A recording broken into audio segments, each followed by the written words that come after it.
আমের শরবত হবে আজকে। আমগুলোকে ছিলে নিয়েছি, ছিলে এখন ভালো করে চটকিয়ে ঠান্ডা জল দিয়ে ফ্রিজ থেকে কতটা ঠান্ডা জল দিয়ে দিলাম।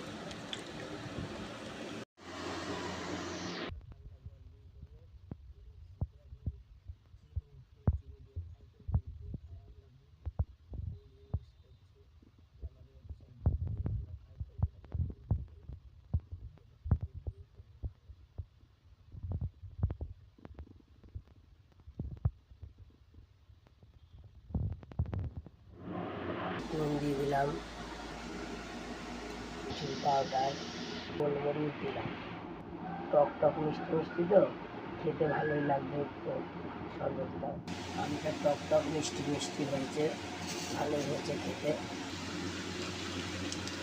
টেস্টি মতো ফেলে দিলাম, দেখি এখন খেয়ে কেমন লাগছে। ভালোই লাগছে খেতে। আপনারা বাড়িতে ট্রাই করবেন, বানিয়ে খাবেন, দেখবেন ভালোই লাগবে। কাঁচা কাঁচা পাকা পাকা আমগুলো আছে না, সেগুলো দিয়ে করবেন। নমস্কার।